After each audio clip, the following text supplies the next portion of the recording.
where news comes first. This is WECT's Carolina in the Morning, streaming live on WECT.com and the WECT News app.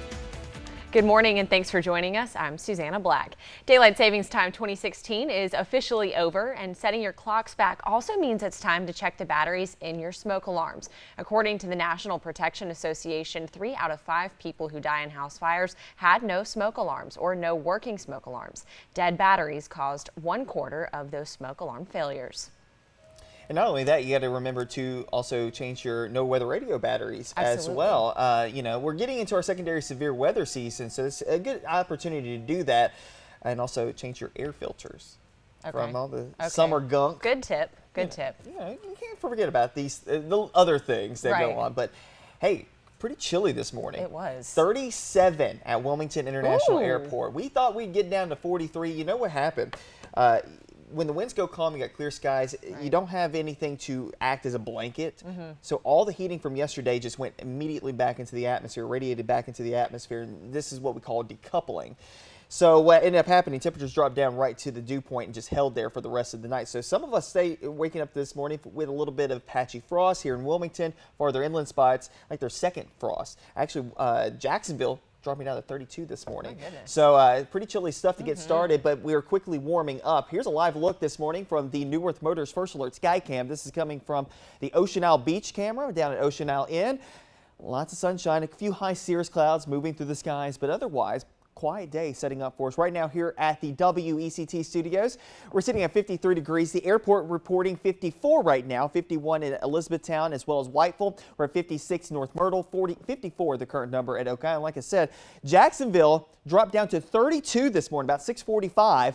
And you're now back up to 55, and it's currently 54 at Fayetteville, Lumberton, and Kenansville. Your forecast for today, again, continuing with a lot of sunshine, quickly warming temperatures up into the 60s in the next hour, and then into the lower 70s as we head through the afternoon hours. Again, full complement of sunshine with dry air. Another situation that will quickly get our temperatures up. Rain chances standing at 0. Tonight's sunset, after daylight saving time, the sunsets get a little earlier. 5:13 tonight for our sunset, and temperatures will quickly fall from there down into the 40s once again. We are expecting another chilly night down into the lower 40s to get started on your Monday morning. This is actually the Monday forecast. We're only going to get into the upper 60s tomorrow afternoon across the area after starting off in the lower 40s. Election Day's forecast will feature temperatures down in the upper 30s to around the 40-degree mark as well. So another chilly couple of days across the area, chilly nights, cool days. We'll talk more about your extended forecast, which does feature a pretty drastic cool down by the time we head towards next weekend in a couple of minutes. Please welcome the next President of the United States, Donald J. Trump. With just 2 days left until Election Day, Donald Trump made one last stop in Wilmington yesterday. He was warmly greeted by thousands at the airport, Trump hoping to secure last-minute votes in this battleground state. Many in that crowd waited in long lines for hours to hear Trump's plan if he takes office, some showing up in the wee hours of the morning. We had team coverage of his rally at the airport. WECT's Connor Del Prete breaks it down for us. People came from all over the state, young and old, to get a glimpse of the presidential candidate. Lines were long, but there was plenty of entertainment to pass the time, including Trump merchandise and music. Inside the event, the private hangar was full of supporters excited to hear their candidate speak. Governor Pat McCrory kicked the rally off, showing his support for Mr. Trump. The Trump plane landed shortly after, and cheers grew louder as Mr. Trump took the stage. He touched on immigration, bringing jobs back to the state, and health care. Mr. Trump didn't waste any time slamming his opponent. Can you imagine 4 more years of Obama, meaning high taxes? Think of it. High taxes, ISIS all over the place, radical Islamic terrorists, the whole thing. She will be worse than Obama. Trump stopped in Nevada later yesterday, where he was rushed off stage by security guards. We'll have the latest on that in the next half hour. Area Democrats say they don't think Trump's visit will make a difference at the polls. They held a rally outside of the Democratic headquarters yesterday, the goal to respond to Trump's campaign visit. Representative Susie Hamilton said she doesn't think that Trump shares the same values as people in our area. She said his message doesn't resonate with Wilmingtonians. It certainly doesn't resonate with North Carolinians. We believe in public education. We believe in opportunities for all of our citizens. He espouses none of that. Looking ahead, you have a chance to see a vice presidential hopeful tomorrow. Democratic candidate Tim Kaine will be in Wilmington again. He'll be at the Brooklyn Arts Center on Monday. Kaine plans to talk about Hillary Clinton's plan for the economy. This is Kaine's second visit to Wilmington. He held a rally at the Community Arts Center in September. Early voting is now over, but you still have a chance to cast your ballot for president. You'll just have to wait until Tuesday. Lines were very long yesterday in Charlotte, too. You can see people stretched around the block. More than 3 million people voted early in North Carolina. When it comes to who voted, it's a close call. About 47% registered Republicans compared to 46% registered Democrats. Nearly 300,000 people participated in early voting in Mecklenburg County this year. The lines were long and voters didn't mind. So my voice can be heard.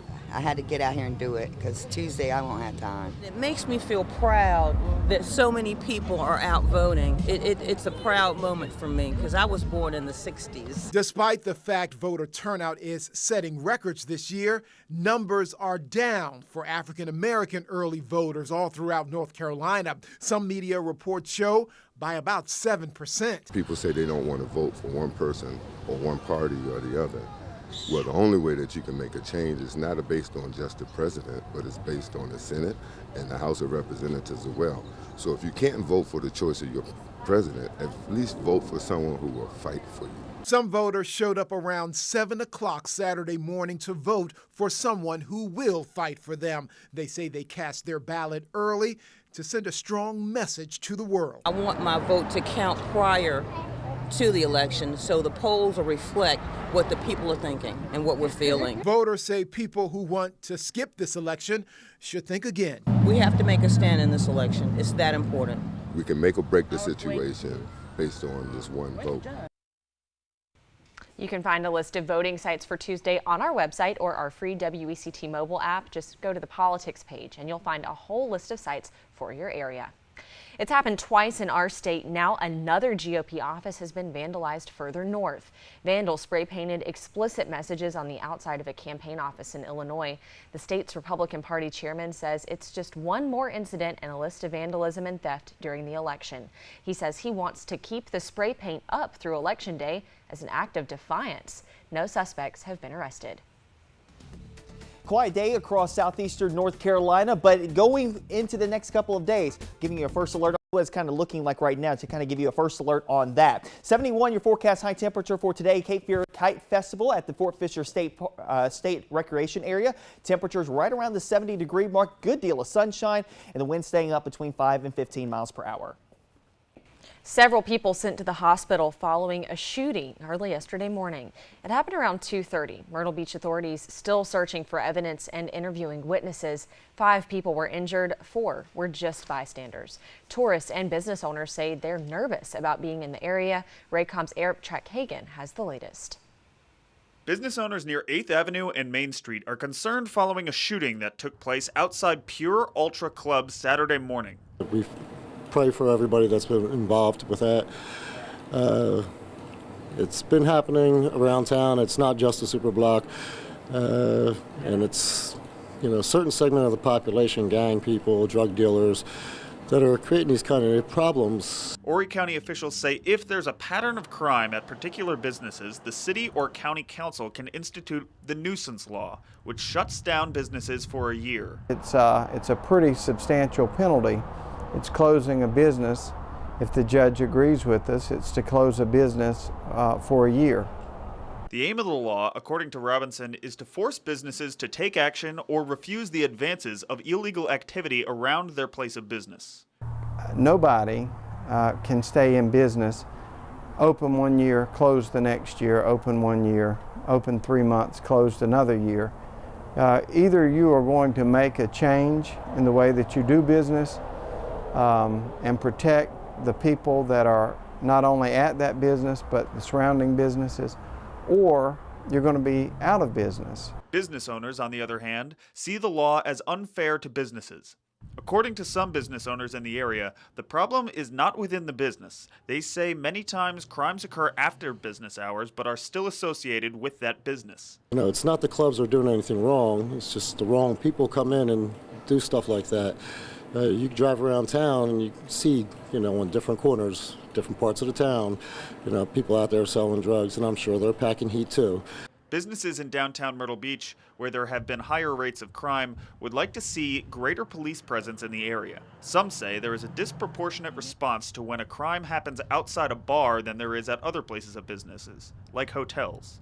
When this kind of thing happens at the hotels, you don't really get a big backlash from the community. Shut down the hotel, shut down the hotels. It's, it happened at a club. Oh, there must be something wrong with the club. It's not the club. It's the criminals on the streets, and we just need to get the criminals off the streets. Some of the victims have been released from the hospital, but no word on the others' conditions as of yet. Investigators still search a large property where a woman was found chained up inside a metal container. We now know that woman was Kala Brown, and she'd been held captive for 2 months. A body was also found on the property. The woman's missing boyfriend, Charlie Craver, was in a shallow grave. Kayla told police her boyfriend that she saw him shot right in front of her by their accused abductor. Officials now saying he may have killed 7 people total. Spartanburg County Sheriff Chuck Wright said that Todd Colehop pointed out 2 more grave sites on his property.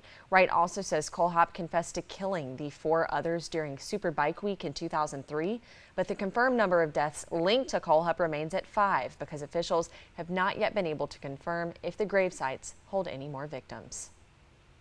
Let me clarify. 4 from Superbike. We know of 1 here on the property and possibly 2 more. We haven't found the other 2. We've been shown where they are possibly located on the property, but we haven't confirmed that yet. So until we find something, some evidence, or find a body, he just told us that. Colehop had previously been charged with kidnapping, and jail records show as of last night he was also charged with 4 counts of murder. Another count will be added for Carver's death. 7 men are facing decades behind bars. Federal authorities arrested the men you see on your screen in Wilmington. They say they're associated with the United Blood Nation 9 Trey gang. Undercover agents began investigating the men back in April. They later made controlled purchases of heroin, leading to the gang members' arrest. You can get a closer look at the suspects and their charges on your WECT News app. A man facing drug charges after police found cocaine, marijuana, and pills in his home. Cornelius Green being held under a $1 million bond this morning. This isn't the first time Green's been in trouble with the law. He was previously arrested this summer for similar drug charges.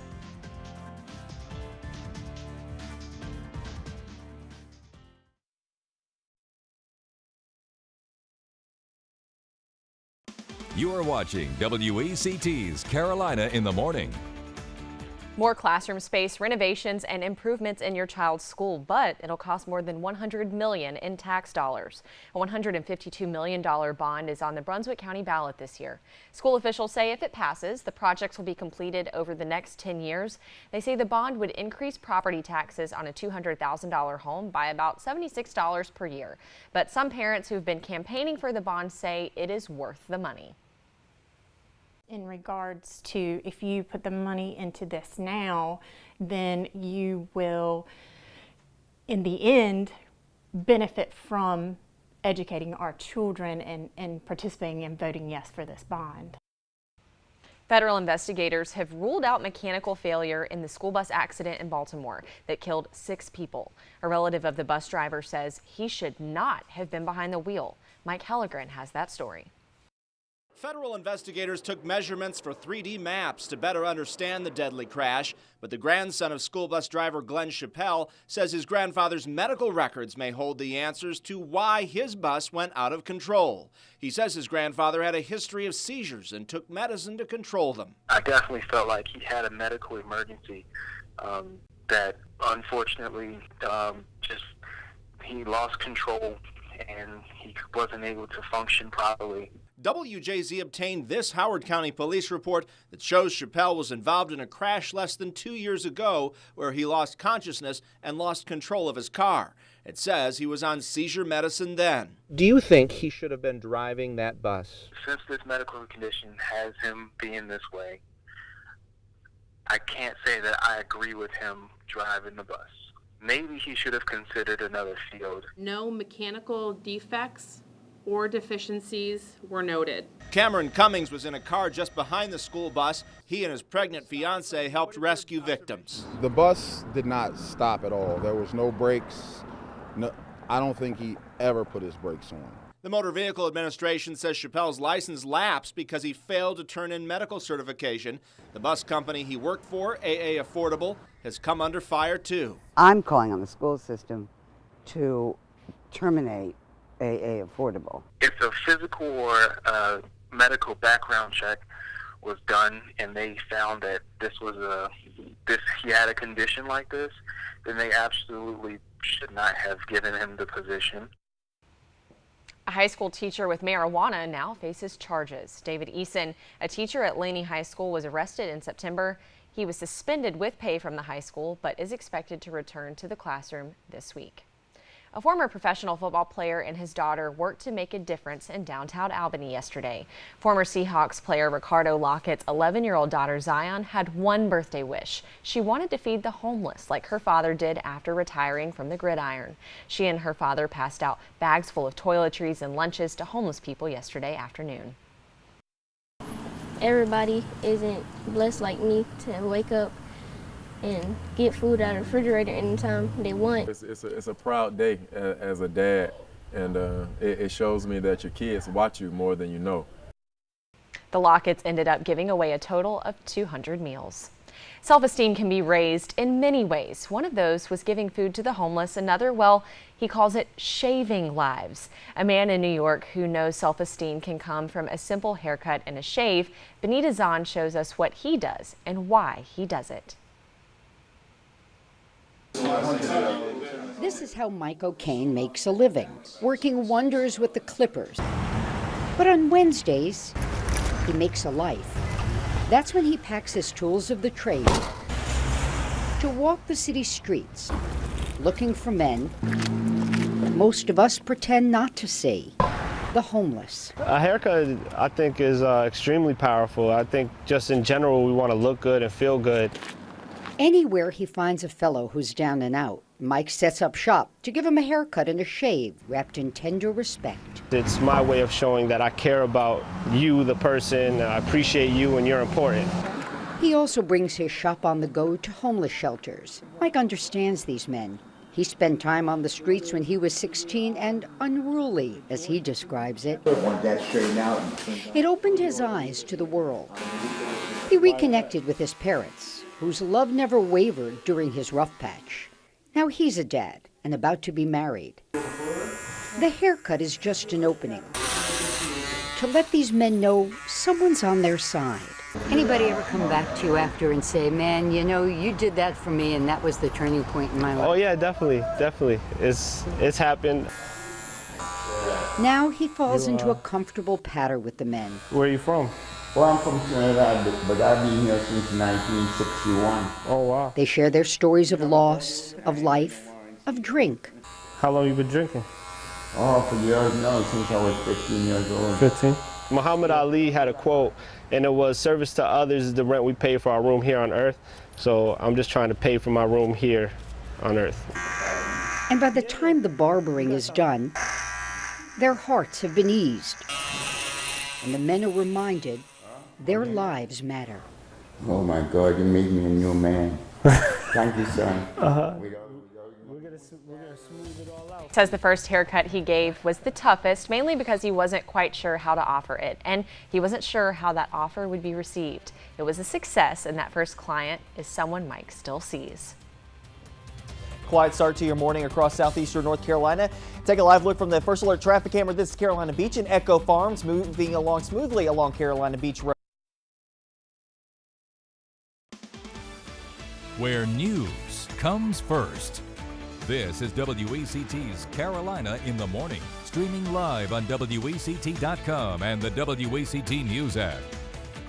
Thanks for joining us. I'm Susanna Black. Keeping you updated this morning, the pipeline that exploded, causing gas prices to spike in some areas, is expected to be fixed as soon as this afternoon.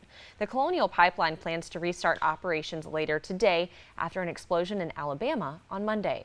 At least one worker was killed and 5 others injured. This is the second time in just months that this particular pipeline has been shut down. Governor Pat McCrory issued an emergency executive order following the explosion to head off any possible gas shortage. Quiet start to your morning after a chilly one. Down to 37 degrees at Wilmington International Airport this morning. A live look from the New Earth Motors First Alert Skycam network. This is coming from the USS North Carolina. Looking good this morning as we look across the Cape Fear River. Carolina blue skies out there this morning. Out in Whiteville, Columbus County on the board. Clear blue skies for you guys as well. A light breeze, and out towards Elizabethtown and Bladen County communities. Same idea. This is going to be a trend, as you can tell, for today across the area with temperatures continuing to warm up out of the 30s and 40s this morning. Right now in the 50s, eventually 60s and 70s bound as we head through the afternoon hours. Right now, 54 in Fayetteville, 56 the current number in Elizabethtown, where we just checked out the Skycam, as well as Whiteville at 56, 54 the current number at Wilmington International Airport. And right now, Oak Island checking in with a 59. You can always get an update with the forecast on the WECT weather app, which is a free download in the Google Play Store and the Apple App Store. Interactive radar function. May not need it the next couple of days, but the hour-by-hour function obviously will be something to keep an eye on, with temperatures warming up lower 70s this afternoon with the continued north and northwesterly breeze between 5 and 10 miles per hour. Looking ahead, this is Monday going into Tuesday, Election Day. Mainly sunny for tomorrow. Upper 60s will be the call across the area. Check out Monday night.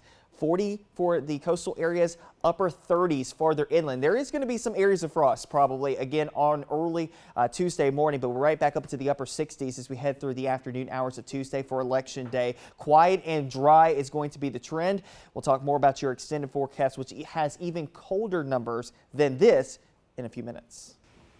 Dramatic moments at a Donald Trump rally in Nevada. Secret Service rushed the Republican candidate off the stage. NBC's Chris Pallone has the latest from a busy day on the trail. Tense moments on the campaign trail Saturday night. Secret Service rushing Donald Trump off the stage after a disturbance at his rally in Reno, Nevada. Police were seen removing one man after the scrum, and Trump returned to the podium moments later. Nobody said it was going to be easy for us, but we will never be stopped. It capped a frenzied final Saturday on the trail with saturation facing off against star power. Hillary Clinton pulling out all the celebrity stops she can in a bid to get millennials and minorities to the polls. Saturday with pop star Katy Perry in battleground Pennsylvania. Clinton is trying to build a firewall which could block Trump from getting 270 electoral votes with one key win. All the campaigning in the world doesn't mean anything if people don't vote. Trump is trying to expand the map, visiting states across the country. 4 on Saturday, where he made his most ominous attacks yet. We need a government that can work, and work well from day one for the American people. That will be impossible with Hillary Clinton, the prime suspect in a massive, far-reaching criminal investigation. Trump has 5 stops planned for Sunday, including one in Minnesota, which hasn't gone to a Republican since 1972. Still, he remains confident. Based on turnout, I think we're going to win Florida. Yet to be seen how much difference this last weekend push will make. 40 million early votes have already been cast. Chris Pallone, NBC News, New York. In a statement, the Secret Service says Trump was removed from the stage after a commotion happened in the crowd and an unidentified individual shouted "gun," but after a search, no gun was found. The protester says while he is a Republican, he does not support Trump. You know, I agree with them on many, many different issues, but I just believe that, you know, he's very dangerous for the country. So I just came with a sign. I literally just had one sign that said "Republicans against Trump." Again, the Secret Service confirmed no weapon was involved in that incident. Trump reappeared on stage moments later and finished his speech. Of course, the Secret Service is still investigating the incident. Taking steps to help loved ones. Hundreds came together yesterday for the Walk to End Alzheimer's. More than 500 participants from 76 teams walked in the event to raise awareness. They also built a promise garden. Each color meant something different for those affected by Alzheimer's, ranging from caregivers to those battling the disease. The effects of dementia are very real for people across the country. Members of one family were shocked to find out one of their loved ones with the disease voted. Chris Nagus reports the woman didn't remember it at all. Pictures show a smiling 90-year-old Leoba Weir, but they don't show the mind-stealing illness she suffers from. She has no clue who the political figures are. Dale Weir says her mother-in-law has trouble identifying family members and certainly could not identify Hillary Clinton or Donald Trump, let alone other political figures on the ballot. That's a lot to go through. And that's why she and her husband were shocked to discover Leoba cast an absentee ballot at the care center where she receives 24-hour assistance. She was wearing an I voted button, and he asked the staff and they said, oh yes, she voted today. There were 3 other people in the little area where she lives within the community that also had on the I voted stickers. And they all suffer from memory issues as well. You can't live in this facility unless you have a dementia diagnosis. Dale wants to make it clear her concern has nothing to do with age, but instead mental capacity, and that her mother-in-law lacks the ability to make informed decisions,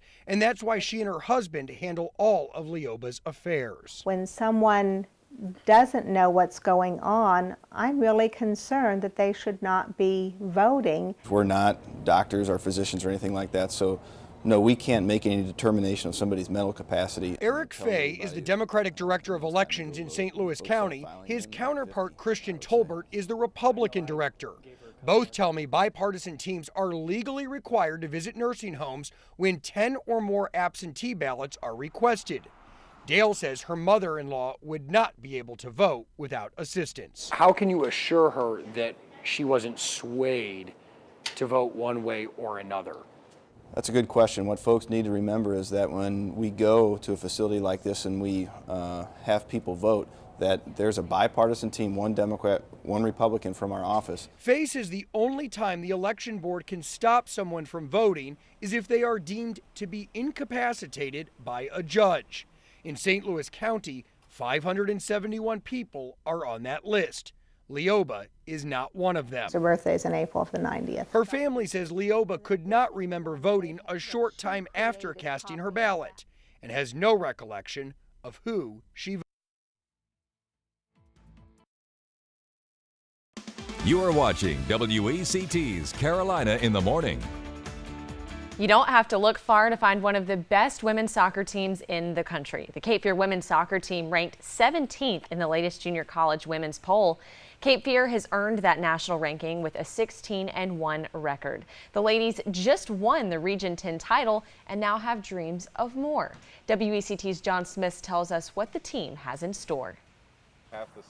It didn't take Sea Devils second-year head coach Ryan Deppel long to realize his squad had the makings of something special. Knowing that it wasn't a fun spring for them, but they kept showing up and they kept supporting each other. I had a feeling going into this summer that we could possibly, with the talent we had coming in the mix with them, that we could be a pretty strong team. You could just see the connection that we had on and off the field. We'd always encourage each other and just work really well together. We connected quickly throughout preseason and it all built up to our first game. That first game was a 4-0 win over Frederick Community College. Sea Devils didn't stop there. Team opened the season 10-0, outscoring opponents 44-5 during that stretch. Our defense is great this year, and they've just been really strong, and they've been able to really get the ball up the field, and our forwards have been doing a great job finishing. Our confidence is pretty high. I mean, not to where we're cocky, but we believe in ourselves, and we believe that we can accomplish anything if we put our mind and our skills to it. And for most of the Sea Devils, those skills were honed locally.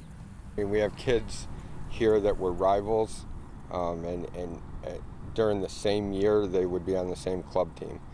And I think it helped us early in preseason where you could see we already had some relationships built. It's because it's like you're representing your hometown and you want to do the best you can for your hometown and show people that you could do everything that you put your mind to. My team already has went above what I set up for this year. So I don't want to put any limits on them right now and just let them keep going and try to stay out of their way a little bit.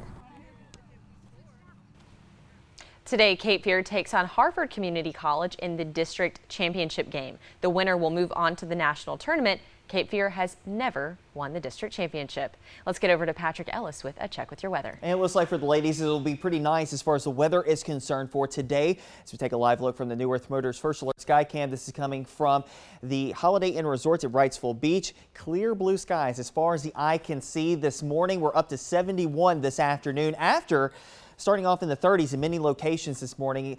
John Blake out in Chadburn checking in with me this morning, down to 34 at his place. The Richlands Airport up in Onslow County, Jacksonville, reporting 32 this morning, around 6:45 this morning. Mainly sunny skies, though, with a light north and northwesterly breeze around 10 miles per hour. High pressure holding firm across the most of the southeast for the time being. There is going to be a weak cold front that drops into the area tomorrow that will usher in a little cooler air as we head through your Monday and Tuesday. On the back side of this ridge of high pressure, some rain showers are going to start to outbreak across the Mississippi Gulf Coast and across central Mississippi down towards Jackson, Macomb, and also stretching back farther west over towards Louisiana, Texas, as well as Arkansas. These areas are desperate for some rain showers, and even into our state, western half of our state, needs some rain showers, but unfortunately just not in the cards as this high pressure ridge holds firm across our neck of the woods. Election day looking quiet and dry as well as bright, but a continuation of cool days and chilly nights and a possible blast. Colder air coming in by the weekend. Let's time that out real quick. You do notice a big ridge of high pressure across the central United States, pumping in a lot of warmer air. Two things to note. When you have this very amplified pattern, you're going to have a very deep trough on either side of that ridge, and eventually that's going to unlodge some colder air to come southward. Now we do expect a little blast of cooler air as we head towards next Tuesday, Wednesday across the region. But the bigger stuff is not going to happen until we head towards the upcoming weekend. I mean, this is some pretty chilly stuff coming our way as we head towards the upcoming weekend. 71 your forecast high temperature today, upper 60s to call through Election Day Tuesday. Again, a secondary little cool front will drop through here on Wednesday, may bring us a stray shower. We're up to 72 for Veterans Day, but behind all of that, much cooler temperatures coming by next Saturday. For Election Day Tuesday, we're looking pretty nice with temperatures topping out right around the 70-degree mark. Good deal of sunshine across both North and South Carolina, so no problems as far as that's concerned. And a quick check of your 14-day trend.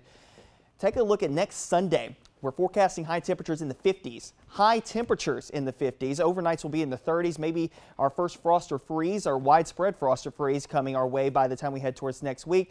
And as well, we're kind of staying in the 60s as we head through next week as well.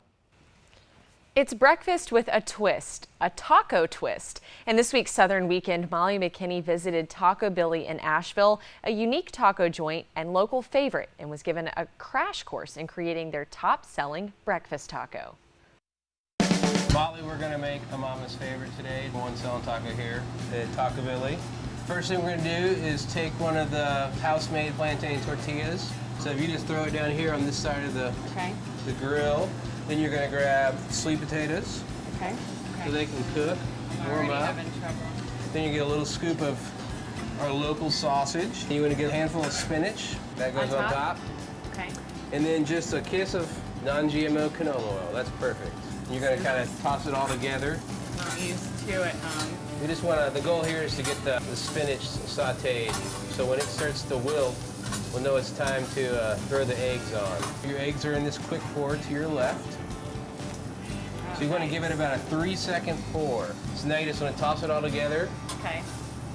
The goal is to have a little bit of spinach, a little bit of sausage, a little bit of sweet potato in every bite.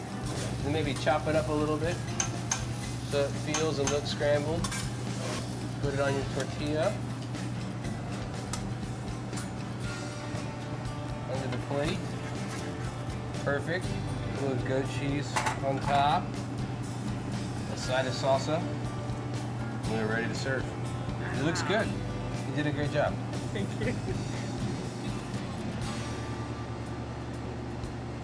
I'm gonna crave this for breakfast. Everything. really good. All right, we want to wish a happy birthday and happy anniversary to all the people that you see on your screen. We hope you have a very special day. If you'd like to hear your birthday announcement on Carolina in the Morning, just send in your name and birthday or anniversary to us here at our studios, 322 Shipyard Boulevard in Wilmington, or log on to our website, WECT.com, and click on the Carolina in the Morning page. Remember, you must send or email your birthday or anniversary in to us at least 2 weeks in advance. So we were just talking about Thanksgiving and fall, and Patrick, what's one of your favorite things about fall? It's just the nice fall air, like just feeling like you're about to go to a fair. Okay, but no, I'm not talking about that. I'm talking about things that you can actually drink. No one told me that this was coming. Patrick Ellis loves pumpkin spice. No. Everything. No. If you watch our Sunday newscast, he mentions pumpkin spice at least once. No comments from the peanut gallery over there, John. They know that I cannot stand pumpkin spice. I know people out there love it. I can't stand it. Well, whether you hate it or you love it, the flavor isn't actually the healthiest. Let's take a look. Pumpkin itself is actually really healthy for you. So it's a lot of times the extra sugar that's put in. So it's really not knowing what's in them when you're buying from somewhere else. A pumpkin spice latte with 2% milk and whipped cream, for example, contains about 20% of a day's worth of calories and fat. Profile coach Kat Carlson says drinking your calories isn't always the best. If you're just guzzling up a coffee drink, a lot of times too, you're going to have a breakfast on top of that. So it's still then that much more calories. And it's coming from mainly from sugar, the fat, things like that, where you're going to get that in food anyways. But there's some nutritional information behind the food source rather than just the drink itself. To cut down on the additives, Carlson recommends making it yourself. Anytime you go out, you don't have control over what's in it. I mean, you maybe can have control over what kind of milk they use. But past that, you don't really know what's in it. Versus if you make it at home, you can put your own milk in it, you can put your own amount of flavoring in it, you can limit the sugars as much as possible. If you do want to splurge on a pumpkin flavored drink, small changes in your order can make a big difference. You'll always want to watch like the blended ones, things like that, where you can cut off the whipped cream, you can go down in the milk. I mean, there's a lot of different choices that you can do, or seeing if they have sugar-free syrup of anything rather than the normal syrup. But still, Carlson says the healthiest way to go is using the real thing. Anything that you can get whole, obviously, is the most healthy for you. Use whole pumpkin or canned pumpkin instead of an artificial flavoring or syrup or anything like that. Yeah, no. No. Still no. Not for you. Let me make sure that everybody understands. John is our production assistant, and he understands that we have an understanding, right, John? Yeah. He understands that I don't like pumpkin spice latte. Okay. That's okay. Personal choice. It's just personal choice. But some people, it's a pumpkin spice latte day. Take a look at your forecast real quick. We're talking about temperatures in the upper 60s this afternoon, around 70 by the time we head towards this afternoon too.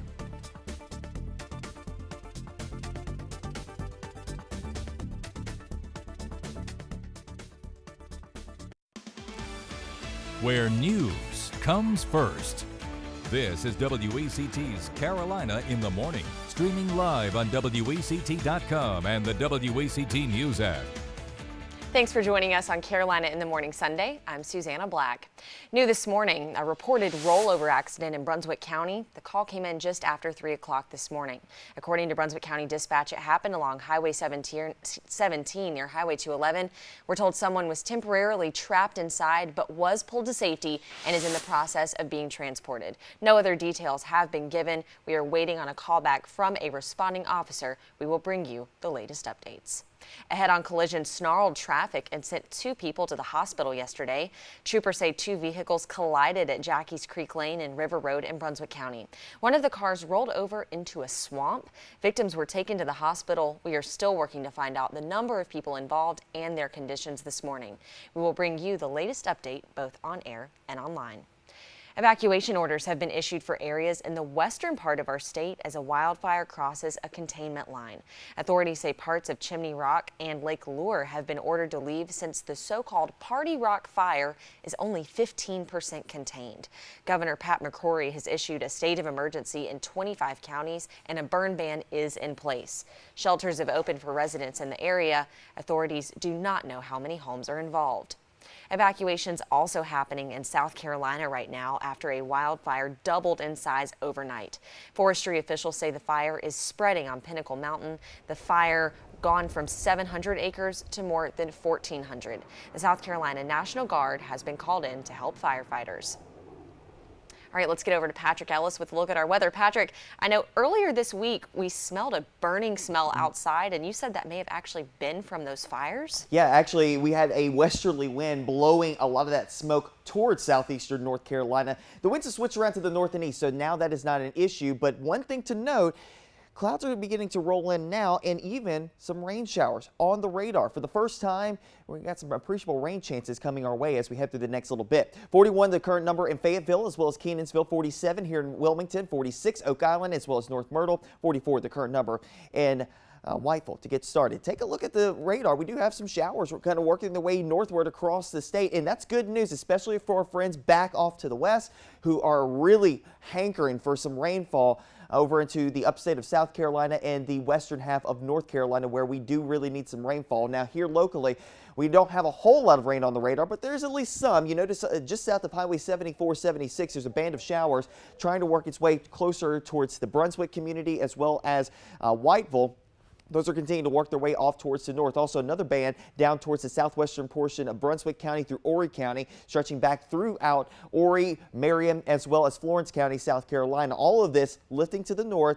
This will be wave number one. The main stuff will likely come during the overnight hours tonight. Increasing amounts of clouds in your forecast for today. And you notice the rain chances kind of stair-stepping up to around 20% through much of the day today. Temperatures topping out mainly upper 50s and lower 60s. Winds not as aggressive as they were yesterday, around 5 to 7 miles per hour. Notice by the time we head towards the overnight hours, though, rain chances peaking up, so that's good news. We do need some rainfall here across the area. Take a look at the rain chances graphic. You notice stair-stepping up from 10% to 20%, 30%, and really ramping up as we head past, say, 7 or 8 o'clock this evening, as we will likely have a fairly wet night. One of those nights that you have some good sleeping weather. Overnight low temperatures down in the 50s. We'll talk more about your extended forecast because this is going to be the best chance of rain that we see in the 7-day period. We'll talk more about the extended forecast in a couple of minutes. They're the first responders who you may never see, but they're always there to answer. Telecommunicators in the New Hanover County 911 Center train for months to take the tough calls. But as WECT's Tess Bargeber shows us, it takes a certain type of person to be the voice on the other end of the line. Genesis, the 8th chapter, verse 22. And it says, For Roscoe Harris, it's all about answering a higher calling. It says, for he that is called in the Lord, being a servant, is the Lord's free man. Amen? Amen. All right. An Air Force veteran, Harris served his country for over 7 years. There's another level of compassion that I can show to people who are not aware of the things that go on in our county or the surrounding counties or even in our world. That compassion drives him to answer a different kind of call the rest of the week. What's the address of your emergency? For 17 years, Harris has also been on the other end of the line in the 911 call center, a high-stress job where every second matters. Somebody just drove by shooting. I saw a plane crash out in the ocean. This job, it will follow you home sometime. But he says the two jobs go hand in hand, more so than you might think. Before I go into the 911 center, I'm praying not only for my family and my church family, but I pray for my 911 family. And I pray that we make a difference in our community. His 911 family is a group to be proud of. Is there any serious bleeding? We have an amazing group of individuals that do a job that it's extraordinary, but they are ordinary people dealing with job stress and with life stress. Stress that's unique to their job. Saturday I was really distant. And I was really angry and didn't know why. When they just can't forget a call. It would come back to me why I was feeling that way. It was because an officer got hit by a vehicle and I heard his voice come over the radio, and it was such pain. I didn't know that it affected me at that moment, but the whole weekend, my family felt that. Think of that caller as your mom, as your dad, as your grandmother, as your grandfather, as a family member. For them, a very real possibility. I've gotten calls from people that I know. Now, they didn't know I knew them, but I did know them. But no matter who's on the other end of the line, when you call, we have to be at our best when other people are at their worst. And that's what we try and make sure we do. And what he does for his church, his country, and his community isn't easy. But for Harris, it's a call he's always answered. Brunswick County Sheriff's detectives need your help locating a wanted man. Authorities say Kenneth O'Neill Hill Jr. of Marlowtown Road is wanted for a number of violent charges, including assault with a deadly weapon, assault on a female, first and second degree kidnapping, and assault by strangulation. Authorities say the crimes occurred Friday night. Hill is 34, approximately 6'2", and weighs 195 pounds. The Coast Guard rescued 5 people from a capsized boat Saturday morning. They were fishing between Carolina Beach and Curie Beach when a big wave caused their boat to take on water. A rescue helicopter found 3 of the passengers just before 10 a.m. The other 2 were swimming to shore, and they were found more than 2 hours later. The victims were taken to the hospital, but we're told they are in good condition. Election results have been all the talk this week, but it turns out all those people may not have actually voted. Temperatures fell close to freezing in some areas overnight, but how long will this cold spell last? Patrick will be back with a look at the full forecast after the break. Good Sunday morning, everyone. I'm Bob Townsend. A stage presentation of Beauty and the Beast will take place today in the Main Stage Theater in UNCW. However, this will not be the Disney version of the classic, but it is suitable for all ages. Performance is taking place today at 2 this afternoon and again at 7 o'clock tonight, and there is an admission fee to get in. We've got more Carolina in the Morning Sunday coming up in just a moment. We'll come overnight tonight through tomorrow morning before clearing out, and we'll end up with a pretty decent day on Tuesday with highs in the middle 60s, trending back to near 70 by Wednesday. And you'll notice we'll stay fairly dry over the next several days. So the best opportunities for rain tonight going into tomorrow. Overnight low temperatures only in the 40s over the next couple of nights, highs in the middle and upper 60s. Good stuff after we get past our burst of rain, which we desperately need. Another twist in the already tight governor's race. One group demands 90,000 Durham County ballots be recounted by hand. The general counsel for the state GOP claims Durham County poll workers had to tabulate results by hand after technical problems with, quote, bleary eyes and tired hands. Attorney Thomas Stark is asking the county board to recount the ballots before that upcoming canvass. The race between incumbent Pat McCrory and Roy Cooper has Cooper ahead by 5,000 votes. The numbers are in, showing how many sat this election out. Voter turnout this year dipped to nearly its lowest point in 2 decades. Only 55% of voting-age citizens cast ballots, making it the lowest in a presidential election since 1996, when 53% turned out. Election officials are still finalizing the numbers. Around 126 million votes have been counted. Complete numbers won't be done for a few weeks. Election days passed, but its aftermath is still here. Protests erupted across the country, many peaceful, many not, from those upset with the results of the presidential election. Paula Sandoval takes us to the streets. A third night of nationwide protests as thousands marched down streets and interstates to vent their anger about the election of Donald Trump. Most were peaceful, but there was some violence. Flashbang was thrown at the police. In Portland, police used flashbang grenades to disperse the crowds after they say burning objects were thrown at officers. And this morning, Portland police are investigating a shooting on a bridge where protesters had gathered. The shooting happened after an apparent confrontation. The unidentified man was taken to the hospital with non-life-threatening injuries. The suspect fled the area. Los Angeles police arrested protesters in the downtown area but have not provided details on numbers or charges. In Atlanta, an American flag was burned near the Georgia State Capitol building. Police reported no arrests. My body, my choice. And in Miami, protesters walked along Interstate 95, forcing 4 lanes of traffic to come to a standstill. And angry crowds gathered once again outside the 58-story Trump Tower. The president-elect's home in New York. There have been nightly protests since Trump's election, and more demonstrations are expected through the weekend. Donald Trump, go away! Now one of the greatest investors of all time is weighing in on the presidential race. CNN sat down with billionaire Warren Buffett, a Hillary Clinton supporter, to see why he's still optimistic about Donald Trump's presidency. You are the eternal optimist. I mean, you're the one who wrote the opinion piece in the middle of the Great Recession saying bet on America. Absolutely. Do you feel optimistic about America right now? 100%. A divided America? 100%. Why? It is I mean, this is a fantastic country. In my lifetime, I was born in 1930. The real GDP per person has gone up 6 for 1. Here we were, just about the most advanced country in the world when I was born, and one person's lifetime, 6 for 1. There's never been anything like it. We have $57,000 of GDP per capita. Family of 4, $228,000. They don't get it, but this system will produce more and more stuff and better stuff and services. The system works regardless of who the market president system is. works. All right, but it doesn't work for everybody. It doesn't. Clearly, it works in aggregate. Let's talk about the markets long term.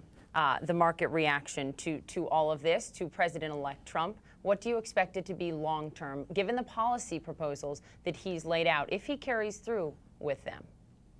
Are you talking about the stock market? I'm talking about the stock market. Yeah, stock market will be and higher 10, 20, 30 years from now. And it would have been with Hillary, and it would have been and will be with Trump. So all of these predictions that the market was going to tank under President Trump? They're silly. Silly. They're silly. Let's dig into some of the proposals that Donald Trump has put out there, the economic proposals, and your take on them. He has suggested and proposed instituting a 35% tariff on goods imported from Mexico and China to this country. A lot of business leaders say that would cause a trade war, that would cause a recession. What do you say? Well, I think it's a bad idea, a very bad idea, but I'm not going to say it'll cause a recession. Anytime you start playing around with retaliatory type trade things, it's very likely you're going to have the other side's going to play too. I mean, that's been the history. The problem for trade, and this is why you need what I would call an instructor-in-chief as president, because you cannot blame anybody that lost their job because their industry moved abroad because there was a comparative advantage with some other country. You can't expect any of them to say, I'm for free trade because it helps the society as a whole. It does help the society as a whole, but the benefits are very diffuse. You know, I may buy the socks I have, or the underwear I have, a few cents cheaper because of the comparative advantage of some other country in producing it. But I don't get down every time I go to Walmart and buy them, I don't say, oh, thank God for free trade. Does it worry you then to hear Donald Trump say he will scrap NAFTA, which he'll have the power to do as president? Well, we'll see what happens. It is true there will be with the Republicans in control of the Senate and the House. You don't think he'll do it? Well, you know, he has to get House and Senate. He has to get support on it. There will be a lot of, and this is not true. This is not exclusive to Donald Trump. There are a lot of things said in campaigns that don't happen after the election. Donald Trump ran on the platform of being a billionaire businessman, arguing that that gives him the unique ability to help all of the Americans, the millions of people who are struggling in this country, who cannot get by on one job, who cannot support their family, and they believe he is their answer.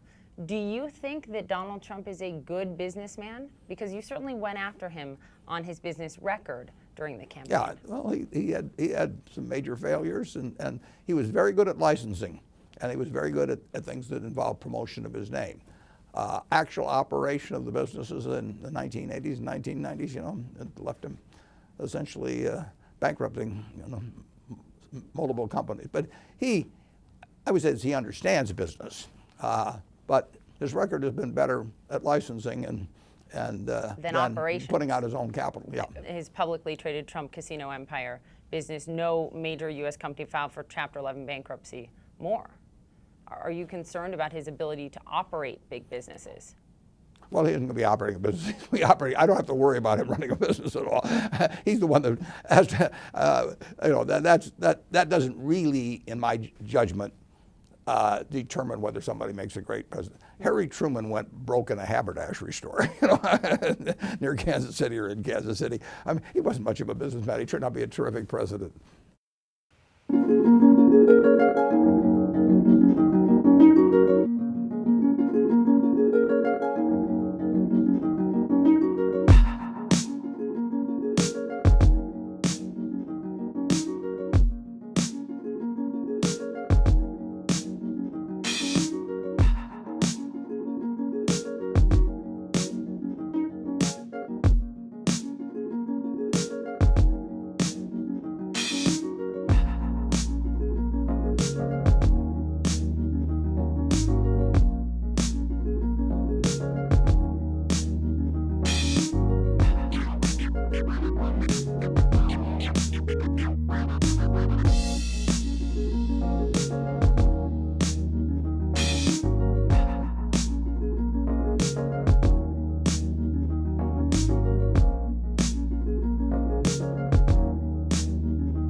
You are watching WECT's Carolina in the Morning.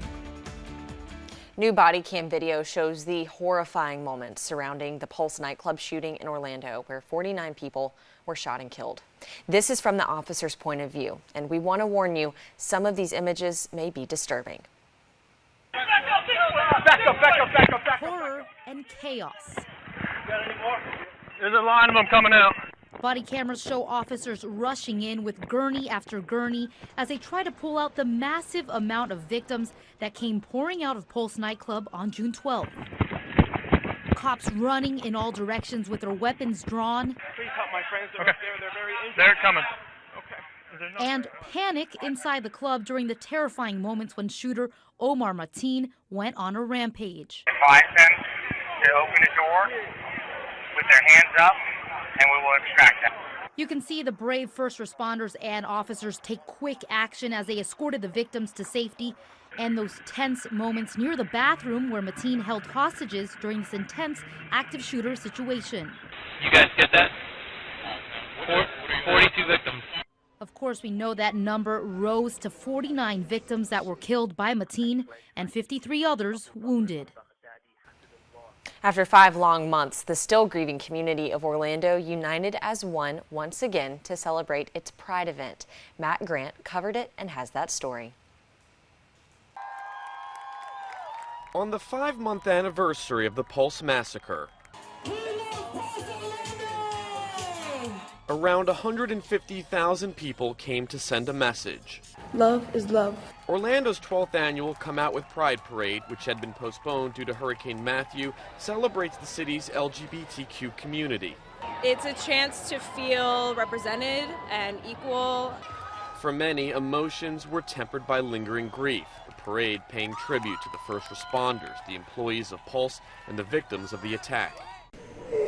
At the History Center, the iconic 49 crosses honoring those killed were on display. Alex Mist came to see the one bearing her friend's name, Corey Connell. The Valencia College student who wanted to be a firefighter died helping his girlfriend escape. They were young and they were innocent. They died for having love, and love should not be killed for. Before the parade, the city's first openly gay elected official held a prayer circle, reflecting on the anniversary and calling for unity. We're going to show that America is one and strong, just like we have shown that Orlando is one and strong. And of course, we will always come together and cry when we think of our loss. But we also need to be enormously proud of who we are as a people. The event ended with a moment of silence along with a reading of the Pulse victims' names and a fireworks display. But a mishap caused a blaze. A wooden barge caught fire on the lake. Fire crews used a boat to approach and extinguish the flames. No one was on the barge at the time of the incident. Officials say the public was not in any danger at any time, and there were no environmental concerns. An investigation is underway.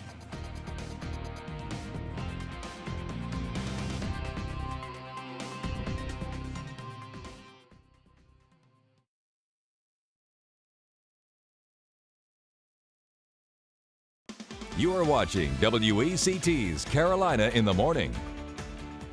Veterans weren't just honored on their official day. There were events throughout the weekend just for them. President Obama participated in the laying of the wreath ceremony at Arlington Cemetery Friday in honor of military veterans past and present. Obama also held a breakfast in the state dining room honoring veterans. This was the final ceremony he took part in as President of the United States. Let's take a look.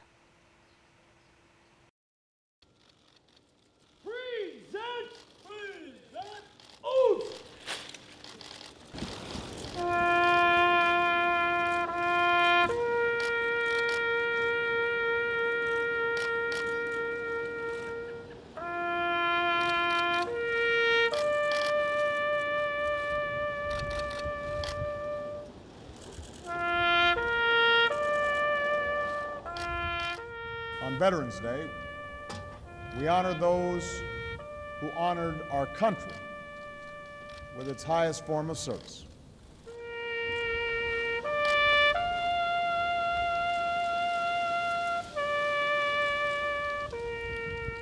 We owe you our thanks. We owe you our respect. And we owe you our freedom.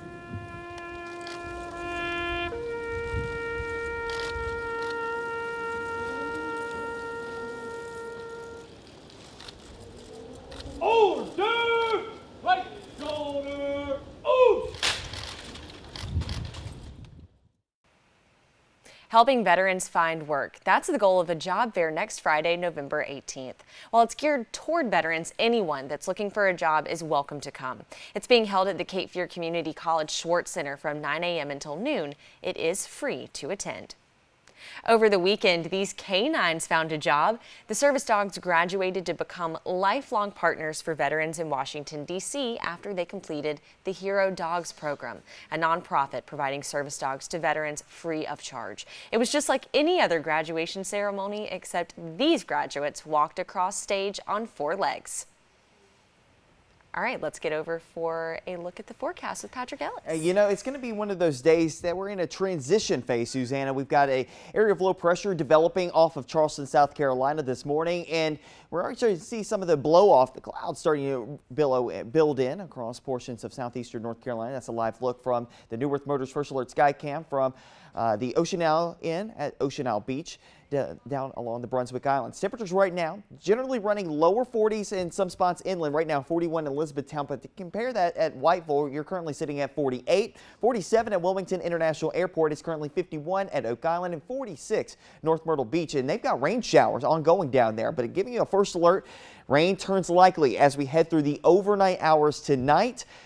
It's the first time we've seen some appreciable rainfall here across southeastern North Carolina since Hurricane Matthew. Take a look at the radar. We do notice some showers working their way northward, closer and closer towards Charlotte. Also, the western half of the state.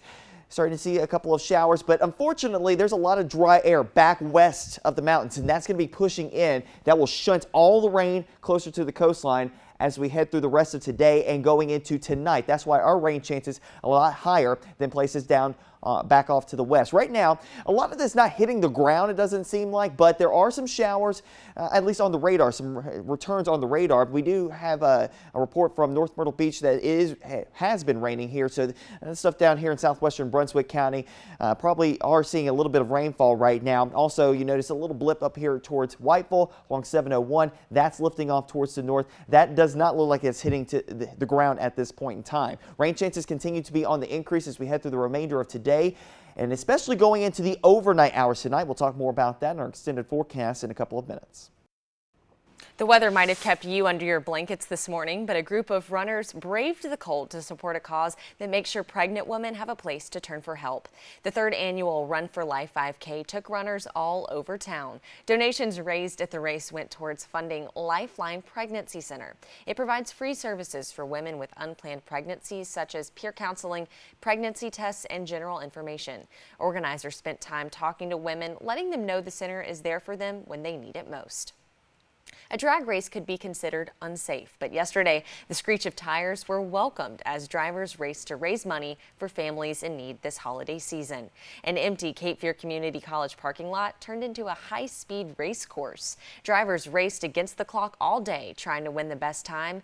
$10 was all it took to enter, half of it donated to a good cause. The Cannonball Run charity event partnered with Toys for Tots to fill up a bin with toys for area families in need. Making your drive smoother, the DOT is paying $9 million to improve roads in Brunswick County. The project will cover about 50 miles of highway that includes 7 miles of 7476 between the I-140 and the Columbus County line, 9 miles of NC-179 near Shallotte and Calabash, and 32 miles of secondary roads. Work will start November 28th and is scheduled to end by mid-December of 2017. And a reminder of some nightly lane closures that will start on the Cape Fear Memorial Bridge.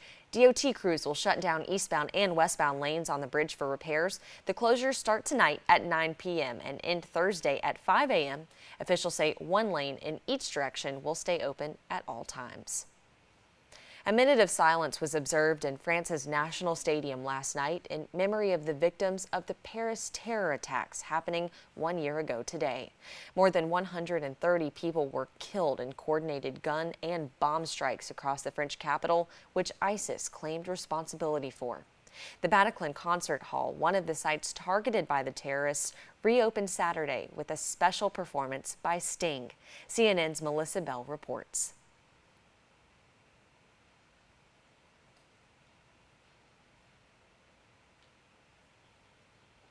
Okay, it looks like we are having some technical difficulties, but here at home, Unity of Wilmington will host a candlelight service later today. It will run from 2 until 3 p.m.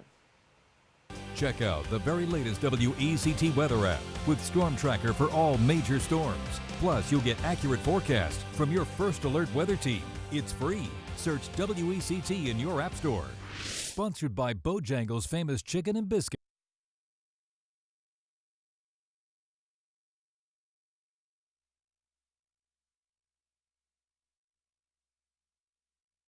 You are watching WECT's Carolina in the Morning. We'd like to wish a very happy birthday and happy anniversary to all the people you see on your screen. Look, we got 18, 16, and 44. We hope you had a fantastic day. If you'd like to hear your birthday or anniversary announcement on Carolina in the Morning, just send in your name and the announcement to us here at our studios, 322 Shipyard Boulevard in Wilmington, or log on to our website, WECT.com, and click on the Carolina in the Morning page. Remember, you must send or email your birthday or anniversary into us at least 2 weeks in advance. Let's get over to Patrick with a look at our weather. And the good thing is that right now we're dry in a lot of spots, still fairly bright, but clouds will be on the increase as we head through the rest of today. You can always stay up to date with the temperatures in the 40s as we continue with a drier patch of weather coming our way through the latter half of the week. But again, the first appreciable chance of rainfall coming in through the day today and going into Monday. A declared mistrial after days of deliberation in the case involving a former police officer charged with murder in the fatal shooting of an unarmed motorist. Yasmin Amir has the latest. By reason of your inability to reach a verdict, I declare this case a mistrial. After jurors deliberated for more than 25 hours, a Hamilton County judge declared a mistrial in the case of former Ohio police officer Ray Tensing, accused of murdering Sam DuBose during a traffic stop in 2015. It wouldn't be long before demonstrators took to the streets in protest. Black Lives Matter! Black Lives Matter! Tensing was an officer for the University of Cincinnati when he fatally shot DuBose. The shooting was recorded on Tensing's body cam. Tensing testified on Tuesday that he pulled DuBose over for a missing license tag. The officer said he reached into the car to grab the car keys from the ignition, but was dragged by the arm after DuBose tried to take off, and that's when he reached up and shot him. Prosecutors argued Tensing wasn't being pulled by the car and did not need to open fire. Following news of the mistrial, Cincinnati Mayor John Cranley says he hopes the prosecutor will retry the case. This case is not over. I think we've learned throughout this process how deeply Prosecutor Dieters feels about the case and about what is right and what is wrong. So I expect that he will look to continue to find a way to bring justice to this case. DuBose's family received a nearly $5 million settlement from the university, including undergraduate tuition for DuBose's children, a formal apology, and an on-campus memorial. All right, thank you. Another trial involving an officer-involved shooting. Michael Slager's trial will pick back up Monday. Prosecutors have called 27 witnesses in this case. Slager, a former Charleston police officer, is charged with murder in the shooting death of Walter Scott during a traffic stop. A state agent took the stand, testifying about his interview with Slager after the shooting.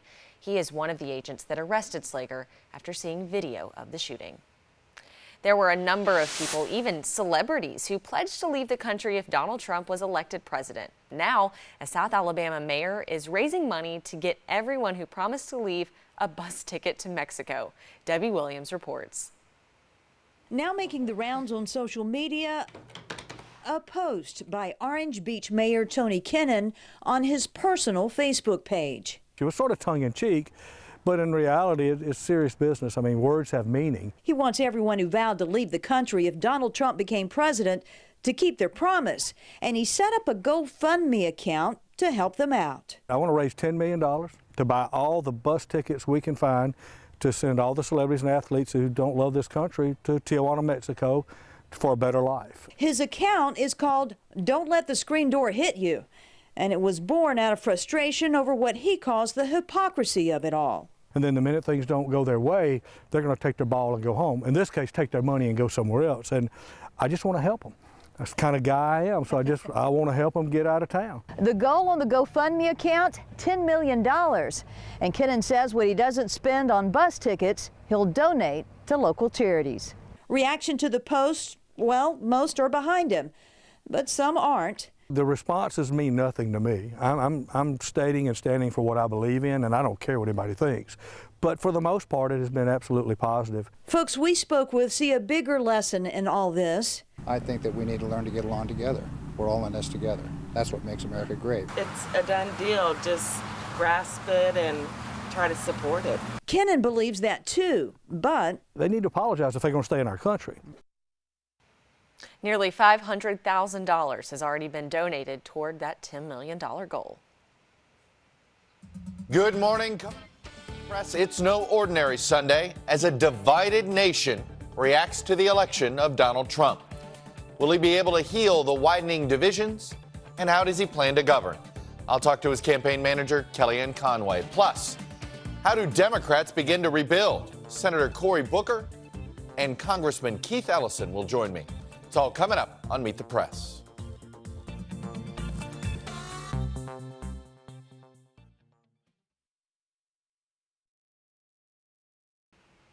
It's beginning to look a lot like Christmas in New York City. This year's Christmas tree arrived yesterday on a flatbed truck. The 94-foot Norway spruce was cut down Thursday in upstate New York. The tree's 50,000 lights will be turned on during a broadcast right here on WECT on November 30th. It's beginning to look a lot like Christmas in the Port City, too. Santa Claus flew in from the North Pole to Independence Mall yesterday. The New Hanover High School Marching Band greeted Santa and escorted him through the mall to the candy court. So get your wish list ready. Patrick, Santa is waiting. I need a couple things. What do you need? I need a new bedroom set. Well, you know what? He's checking his list. He's checking it twice. Have you been good? You getting cold this year? You should know. You should know. It's like yes. It's like everybody knows. Yes. Like me and Susanna go and we hang out all the time. So it's like you should know if I'm getting cold or not. So you tell the people if I'm getting cold. Yes, 100%. Okay. All right, fantastic. Thanks everybody. It's like I'm now done here. Well, and we're talking about it's gonna look a lot like Christmas, but is it gonna feel like Christmas temperature-wise? Temperature-wise, no. And actually, for the first time in well over a month now, we're gonna have our first appreciable chance for rain. Okay. You know, it's hard to believe that after Hurricane Matthew, we were scrounging for rain. You know, but now we're at that point that it wouldn't hurt to see some rain, and we could pick up maybe an inch, a couple of localized spots, maybe 2 inches, not out of the question. This is not going to cause any flooding. Okay, it's not going to affect those areas that really saw the bad. Well, you know, we're going to see, everybody's going to see the rainfall. Right. But the thing is that this is not going to be a situation where we're going to have flooding afterwards. Now, could there be some localized ponding? Yeah, it's not out of the question, but we're not talking about river flooding or anything of that nature, so nothing of that coming our way. Let's talk about the extended forecast, though. 62-year forecast high temperature here in the Port City. Farther inland, though, it will be a little bit cooler today because we are going to see more clouds a little quicker out that way. The option for showers will begin to increase after noontime today, and mainly for our southern counties, and then really starting to ramp up during the overnight hours going into early tomorrow morning. So have the umbrellas ready to go at the bus stop, but you may not need them all day long. But pretty nice stretch of weather after that. Okay, fantastic. Your news continues now on WECT.com.